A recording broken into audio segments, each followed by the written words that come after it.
Et bonjour, le printemps est arrivé et avec lui de la chaleur qui apporte dans nos jardins des tonnes de pissenlits.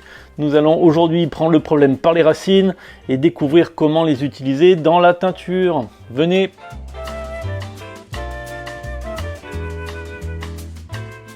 Et donc le pissenlit, comme beaucoup de monde, je le considérais comme une mauvaise herbe pendant très longtemps. À la rigueur une petite fleur des champs sympathique, mais il s'avère que on peut l'utiliser pour beaucoup de choses, comme manger ses feuilles, faire de la confiture avec ses fleurs, et aussi donc faire des tisanes avec ses racines. Tisanes qui sont très diurétiques et apparemment aident au transit intestinal, ce qui en fait une tisane qui n'est pas franchement conseillée avant d'aller se coucher. Aujourd'hui, nous allons nous contenter de faire une teinture avec. On va découvrir les couleurs qu'on peut obtenir et est-ce que c'est vraiment quelque chose d'intéressant à faire. Allez, venez! Donc, pour effectuer ce petit test de teinture au pissenlit, je n'ai besoin en fin de compte que de fleurs de pissenlit. Alors, j'ai du tissu qui est mordancé, ça c'est du coton et je vais prendre aussi un tout petit coupon de soie pour voir ce que ça va donner avec. Alors, le coton est mordancé à la lin, avec un bain de noix de Galles de sumac et un autre bain d'alun. Et la soie, elle, n'est pas mordancée. J'ai pris trop de fleurs parce que c'est vraiment que des tout petits coupons. J'ai que 10 grammes de tissu. Et là, j'ai pas encore pesé les fleurs, mais c'est vraiment plus que ce qu'il en faut. Il faut à peu près la même quantité de fleurs que ce que vous avez en tissu. Alors évidemment, c'est une teinture petit teint, donc avec les conséquences que ça a. Mais on reviendra dessus à la fin de la vidéo, au moment de regarder les résultats. Donc pour l'instant, on va commencer à s'occuper des fleurs. Ok, donc dans les fleurs, ce qui m'intéresse, c'est surtout la partie jaune. Alors, je suis pas sûr qu'on appelle ça des pétales.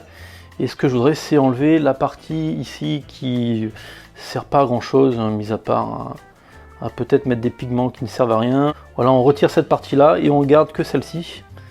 Voilà, il n'y a plus qu'à faire ça. En avant.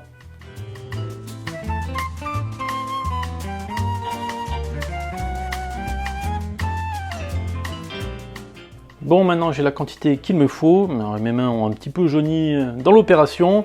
Je vais quand même peser, voir la quantité que j'ai pour pas non plus en mettre d'une manière trop excessive. Et après on va pouvoir commencer à faire la teinture.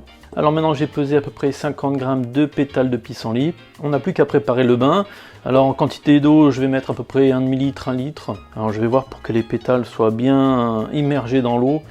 Et on va faire cuire tranquillement tout ça. Allez, allons-y. J'ai pris un petit faitout, je vais mettre 3/4 de litre d'eau. On va mettre à chauffer. Bon, j'ai mis mes 3/4 litres d'eau. Maintenant, on va mettre nos petits pétales dedans. On va laisser chauffer tout doucement. Un feu doux, très doux. Il ne faut pas que les températures montent au-dessus de 70. Les fleurs sont assez fragiles en plus, elles perdent vite leur couleur. Donc on va y aller tranquille. Quand les pétales auront bien dégorgé leur couleur, on les retirera, on passera ça dans un tamis pour séparer le bain des restes de pétales et on pourra commencer à faire la teinture avec les coupons de tissu. Très bien, ça fait une demi-heure que mes pétales de pissenlit sont en train de chauffer dans l'eau. Donc maintenant, je vais pouvoir les passer dans mon petit tamis afin de séparer l'eau du bain de teinture des pétales cuits et après on remettra tout dans la casserole afin de faire la teinture ensemble. Allez hop, on commence. Ok, donc je vais vite rincer la casserole, presser les pétales pour en extraire tout le bain de teinture et on continuera. Ok, la casserole est rincée et contrairement à ce que peuvent dire certaines, je n'aime pas me brûler les doigts, je ne suis pas masochiste, donc j'ai mis mes gros gants bien épais et je vais presser les pétales de pissenlit pour finir d'extraire tout le jus. Très bien, bon, je vais enlever tout ça. Hop, je mets tout dans l'évier.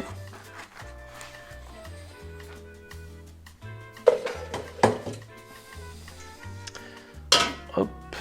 Bon, j'ai rincé la casserole, je peux remettre dedans mon bain de teinture qui est prêt. Je vais remettre à chauffer tout doucement. Donc maintenant je vais mettre à l'intérieur les coupons que j'ai rincés. Celui-ci c'est la soie et celui-là c'est le coton. Voilà. Hop.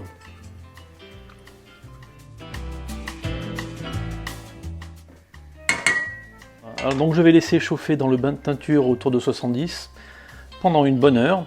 Après on regardera où en est la teinture et si le jaune me plaît, je l'enlèverai tout de suite, ou autrement on le laissera un peu plus longtemps, voire même toute la nuit à reposer et on le retirera le lendemain. Donc on attend une heure, on regarde ce que ça donne et on avisera à ce moment-là. Ça fait une heure que notre tissu est plongé dans le bain de teinture en chauffant toujours avec des températures entre 60 et 70. Donc on va regarder un peu le résultat.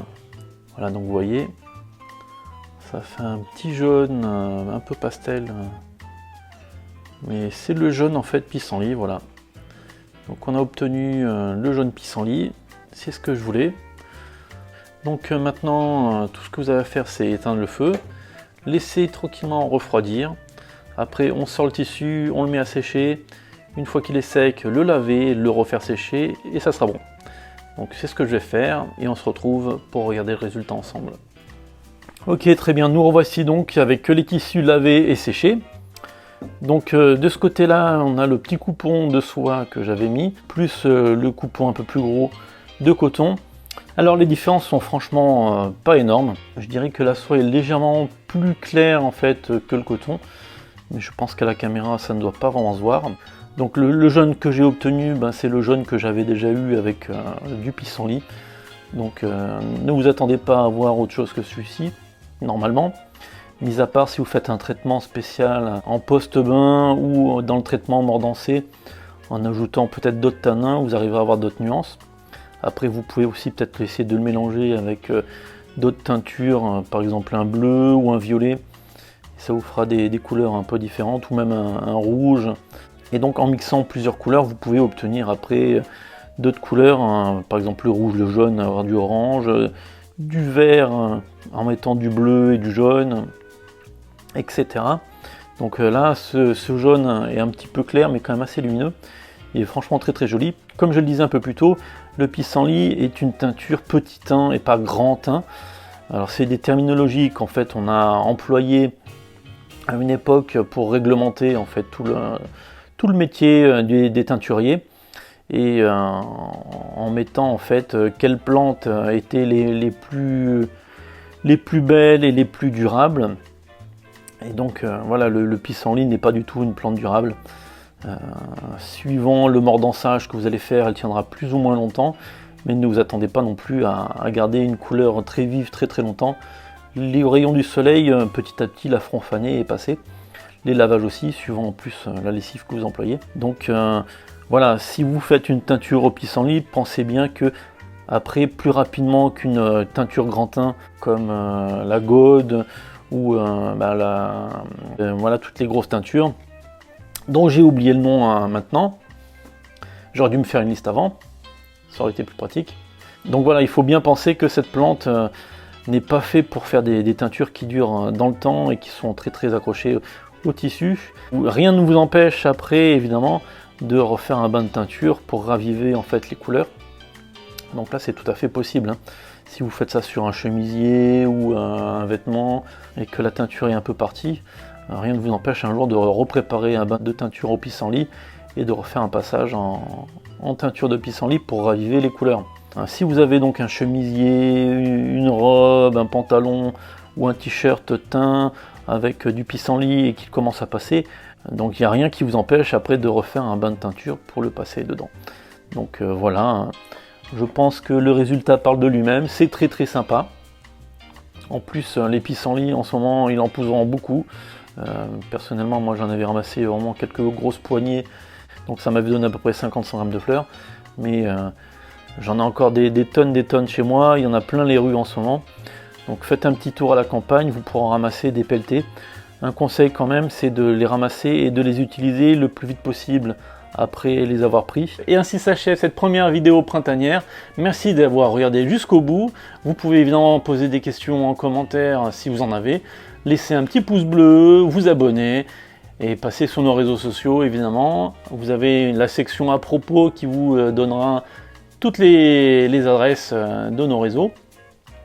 Passez une bonne journée, un bon week-end, à bientôt et bonne teinture aussi.